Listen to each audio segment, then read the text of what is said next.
ಗುರುಜಿ, ನಾರದರನ್ನ ಮಹಾಮುನಿಗಳು ಅಂತ ಹೇಳ್ತಾರೆ, ಮಹಾ ಚಾಣಾಕ್ಷರು ಅವರು. ಈಗೇನ್ ಮಾಡ್ತಾರ ಅವರು? ಈ ನಾರದ ಮಹಾಮುನಿಗಳು ಎಲ್ಲ ಸಪ್ತ ಋಷಿಗಳ ಸಮಕ್ಷಮದಲ್ಲಿ ಈ ಲಕ್ಷ್ಮೀ ಮತ್ತು ಶನೇಶ್ವರನಿಗೆ ಒಂದೇ ಒಳ್ಳೆ ಸಮಾಗಮವಾಗಿರ್ತಕ್ಕಂಥ ಉತ್ತರವನ್ನು ಕೊಡಬೇಕು. ಆಗ ನೋಡಿ ಪರಿಶೀಲನೆ ಮಾಡಿ ಅವರು ಹೇಳ್ತಾರೆ, ಪರಮಾತ್ಮ ಶನೇಶ್ವರ, ನೀನು ಯಾವತ್ತೂ ತಿಳ್ಕೊ, ಹೋಗ್ತಾ ಇದ್ರೆ ಬಹಳ ಚೆನ್ನಾಗಿದೆಯಾ, ನೋಟಕ್ಕೆ ಚೆನ್ನಾಗಿ, ಅಂದರೆ ನಿನ್ನಲ್ಲಿರ್ತಕ್ಕಂಥ ಕ್ರೌರ್ಯ ಕಾಣೋದಿಲ್ಲ. ಅದಕ್ಕೆ ಜಗತ್ತಿಗೆ ನೀನು ಹೋದಾಗ ಚೆನ್ನ, ಬಂದಾಗ ಭಯ. ಅದಕ್ಕೋಸ್ಕರ ನೀನು ಹೋದಾಗಲೇ ದೊಡ್ಡವನು, ಆ ಗೌರವವನ್ನು ಉಳಿಸ್ತಕ್ಕಂಥವನು, ಉನ್ನತೋತ್ತಮ, ಅಂದರೆ ಹೋದಾಗ ಕೈ ತುಂಬ ಬಾಚಿ ಕೊಟ್ಟು ಹೋಗ್ತೀಯಾ, ಅದಕ್ಕೋಸ್ಕರ ನೀನು ಉತ್ತಮ ಅಂತಾನೆ. ಬಹಳ ಸಂತೋಷ ಅಂತ ಹೇಳಿ ನಮಸ್ಕರಿಸ್ತಾನೆ. ತದನಂತರ ಲಕ್ಷ್ಮಿ, ಬೇಜಾರು ಮಾಡ್ಕೋಬೇಡ, ನೀನು ಬಂದಾಗಲೇ ಚೆನ್ನ, ನೀನಿಲ್ಲದೆ ಜಗತ್ತು ನಡೆಯಕ್ಕೆ ಸಾಧ್ಯವಿಲ್ಲ. ಆದ್ದರಿಂದ ಸರ್ವದಾ ನಿತ್ಯ ಕಲ್ಯಾಣ ಅಂದರೆ ಕಾಂಚನಂ ಕಾರ್ಯಸಿದ್ಧಿ. ಇಂಥ ಒಂದು ಕಾಂಚನವನ್ನು ಪರಿಪೂರ್ಣವಾಗಿರ್ತಕ್ಕಂಥ ಮಾಯಾಲೋಕದ ಲಕ್ಷ್ಯವನ್ನು ಮುಟ್ಟಕ್ಕೆ, ಅಂದರೆ ನಮ್ಮ ಲಕ್ಷ್ಯಗಳನ್ನು ಮುಟ್ಟಕ್ಕೆ ಶಕ್ತಿ ಕೊಡ್ತಕ್ಕಂಥ ನೀನು ಸರ್ವದಾ ನಿತ್ಯ ಕಲ್ಯಾಣಿ. ಅಂಥ ಒಂದು ಕಲ್ಯಾಣಿಯಾಗಿರ್ತಕ್ಕಂಥ ನೀನು ಆ ಪರಿಶುದ್ಧವಾಗೋದು ಬಂದಾಗ, ಅದಕ್ಕೆ ನೀನು ಗೌರವಶಾಲಿ ಎದುರು ನಿಂತಾಗ. ಶನೇಶ್ವರನು ಹೋದಾಗ ಸಂತೋಷ, ಬರುವಾಗ ಲಕ್ಷ್ಮಿ ಅನುಗ್ರಹವಾಗಿ ಕೊಡ್ತಕ್ಕಂಥ ಸಂತೋಷ. ಅದಕ್ಕೆ ನೀವಿಬ್ಬರು ಒಮ್ಮೆ ಬಂದು ಒಮ್ಮೆ ಹೋದಾಗಲೇ ಚೆನ್ನ. ಆದರೆ ಪೂರ್ತಿಯಾಗಿ ನೀವಿಬ್ಬರೂ ಇದ್ದು ಬಿಟ್ರೆ ಲೋಕ ನಶಿಸ್ ಹೋಗುತ್ತೆ. ಅದಕ್ಕೋಸ್ಕರ ಈ ಎರಡೂ ಕಾರ್ಯಕ್ಕೆ ನೀವುಗಳು ಆವಾಗ ಬರಬೇಕು, ಆವಾಗ ಹೋಗಬೇಕು. ಇದೇ ನಿಮ್ಮ ಗೌರವ ಘನತೆ ಅಂತಾನೆ. ಬಹಳ ಸಂತೋಷ ಶನೇಶ್ವರ, ಬಹಳ ಸಂತೋಷ ಅಂತ ಶನೇಶ್ವರನಿಗೆ ಅನುಗ್ರಹವಾಗಿ ಕೊಡ್ತಕ್ಕಂಥ ಸಪ್ತ ಋಷಿಗಳು. ನಾರದ ಮಹಾಮುನಿಗಳಿಗೆ ನೀವು ಕೊಡ್ತಕ್ಕಂಥ ವರಹ ಹೇಳ್ತೀನಿ. ಇವತ್ತಿನಿಂದ ನನ್ನ ಚರಿತ್ರೆಯನ್ನು ಕೂಡ ನೀನು ಇದೇ ಲೋಕದಲ್ಲಿ ಹೇಳಬೇಕು. ಆ ಲೋಕಕ್ಕೆ ನೀನೇ ಸಾಟಿ. ಪ್ರಥಮವಾಗಿ ನಿನ್ನಿಂದ ಪ್ರಾರಂಭವಾಗಲಿ. ಲಕ್ಷ್ಮೀ ಮತ್ತು ಶನೇಶ್ವರನ ಆ ಕಥೆಗಳನ್ನು ನೀನು ಈ ಲೋಕಕ್ಕೆ ಹೇಳಬೇಕು ಅಂತ ಹೇಳಿ ಶನೇಶ್ವರನ ಅನುಗ್ರಹವನ್ನು ಪಡೆದು ನಾರದ ಮಹಾಮುನಿಗಳು ಭೂಲೋಕಕ್ಕೆ ಬರ್ತಾರೆ. ಅಲ್ಲಿಂದ ಕಥೆ ಪ್ರಾರಂಭಿಸ್ತಾರೆ. ಶನೇಶ್ವರನ ಕಥೆಗಳು ಪ್ರಾರಂಭವಾಯಿತು ಇದೇ ಭೂಲೋಕದಲ್ಲಿ. ಅಂಥ ಒಂದು ಕಥೆ ಪ್ರಾರಂಭವಾದಾಗ ಆ ಜಗದ್ಗುರುಗಳ ಋಷಿಗಳ ಅನುಗ್ರಹವನ್ನು ಪಡಿಬೇಕು. ಅದಕ್ಕೆ ಗುರು ದರ್ಶನವನ್ನು ನಾವು ಮಾಡಿದಾಗ ಯಾವತ್ತೂ ಕರ್ಮ ಕಳೆಯುತ್ತೆ ಅಂತ ಹೇಳ್ತೀವಿ. ಅದಕ್ಕೆ ನಾರದ ಮುನಿಗಳಾಗಲಿ ಸಪ್ತ ಋಷಿಗಳಾಗಲಿ ಯಾವುದೇ ಒಂದು ಗುರು ಅನುಗ್ರಹ ಪಡಿಬೇಕಾದ್ರೆ ಗುರು ಬಲ ಇದ್ದರೆ ಶನಿ ದೋಷ ಕಮ್ಮಿ ಅಂತೆ. ಅದಕ್ಕೆ ನೀವೆಲ್ಲ ಗುರು ಬಲ ಕೊಡೋಣ ಅಂದ್ಕೊಂಡಿದ್ದೀನಿ. ನೀವೇನಂತೀರಾ? ಮೊದಲಾಗಿ ಆ ಗುರು ದರ್ಶನಕ್ಕೆ ಹೋಗೋಣ, ಮೋಕ್ಷವನ್ನು ಪಡೆಯೋಣ. ಆ ಗುರು ದರ್ಶನ ನಂತರ ಶನೇಶ್ವರ ಮತ್ತಷ್ಟು ಕಥಕ ಅವರನ್ನು ಬನ್ನಿ ವೀಕ್ಷಕರೇ.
ನೋಡಿದ್ರ ಇಂಥ ಒಂದು ಗುರು ಅನುಗ್ರಹ ಇಷ್ಟು ಚೆನ್ನಾಗಿ ಸಿಗಬೇಕು. ಅದಕ್ಕೆ ಶಾಂತಿ ವಾತಾವರಣ ಅಂತ ಕರಿತೀವಿ.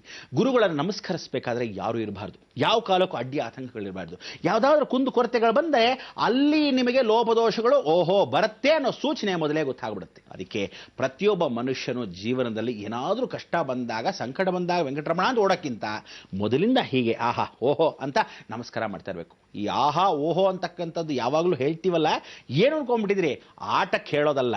ಈ ಆಹಾ ಓಹೋ ಅನ್ನೋದು ಗಂಧರ್ವಗಳು. ಇದನ್ನ ನವನರಸಿಂಹ ಕ್ಷೇತ್ರ ಸಮಯದಲ್ಲಿ ಆಹಾ ಓಹೋ ದೇವತೆಗಳಂತ ಅದರ ವಿಚಾರ ಕೂಡ ತಿಳಿಸ್ಕೊಡ್ತೀನಿ. ಆವಾಗ ನಿಮಗೆ ಗೊತ್ತಾಗತ್ತೆ ಇಂಥ ಒಂದು ಆನಂದಮಯವಾಗಿರ್ತಕ್ಕಂಥ ಗುರು ಅನುಗ್ರಹ ನಿಮಗೆ ನಿತ್ಯ ಬೇಕೇ ಬೇಕು. ಈ ರೀತಿಯಾದ ಶಾಂತಿ ವಾತಾವರಣ ಅಂದರೆ ಕಾಡಲ್ಲಿ ನೆಲೆಸಿರುವ ಗುರುವ ಅನುಗ್ರಹ ನಿಮಗೆ ಬೇಕು. ಯಾವತ್ತೂ ತಿಳ್ಕೊಳ್ಳಿ, ಗುರು ನಿಂದನೆ ದೂರವು. ಅದಕ್ಕೋಸ್ಕರ ಆ ದೂರ ಮಾಡಿರ್ತಕ್ಕಂಥ ಗುರು ನಿಂದನೆಗಳ ಪರಿವರ್ತನೆ ಮಾಡಿದ್ರೆ ಶಿವನಿಗೆ ಜೊತೆಗೆ ಸಾಟಿ ಸಮಾಗಮವಾಗಿರ್ತಕ್ಕಂಥ ಶನೇಶ್ವರರು ಸಂತೋಷ ಪಡ್ತಾನಂತೆ. ಅದಕ್ಕೆ ನೀವು ಆ ಶನೇಶ್ವರನಿಗೆ ಸಂತೃಪ್ತಿ ಪಡಿಸೋಕ್ಕೆ ಅವನೇನೇನು ಮಾಡ್ತಾನೆ ಅದಕ್ಕೆ ನೀವುಗಳು ಅದನ್ನು ಫಾಲೋ ಮಾಡಬೇಕು. ಅವನು ಎಲ್ಲೆಲ್ಲಿ ಯಾವ ದೇವರನ್ನು ಪೂಜೆ ಮಾಡ್ತಾನೆ, ಯಾವ್ಯಾವ ಸಮಯದಲ್ಲಿ ಫಲವನ್ನು ಕೊಡ್ತಾನೆ ಅದನ್ನು ನೀವು ಫಾಲೋ ಮಾಡಬೇಕು. ಅದನ್ನು ಫಾಲೋ ಮಾಡೋಕ್ಕೆ ಇಷ್ಟವರೆಗೂ ಬಂದಿದ್ದೀವಿ. ಆ ಚರಿತ್ರೆಯನ್ನು ತಿಳ್ಕೊಂಡು ಇಲ್ಲಿ ಕ್ರಮ ಅನುಗ್ರಹವನ್ನು ಪಡೆದು ಗುರು ಅನುಗ್ರಹಕ್ಕೆ ಹೋಗಬೇಕು. ಆ ಗುರು ಅನುಗ್ರಹ ಹೋಗೋಕ್ಕೆ ಮೊದಲು ನಾವೆಲ್ಲ ಈ ಗುರು ಆಶೀರ್ವಾದವನ್ನು ಪಡೆದ್ವಿ. ಇನ್ನು ಮುಂದಕ್ಕೆ ಏನು ಮಾಡಬೇಕು, ನೀವು ತಾಳ್ಮೆಯಿಂದ ಕಾದ್ರೆ ಮಿಕ್ಕ ಶನಿ ಕಥೆಗಳನ್ನ ಆ ನಾರದ ಮುನಿಗಳ ಮುಖಾಂತರವಾಗಿ ಪರಿವರ್ತನೆ ಮಾಡ್ತಾ ಹೋಗೋಣ.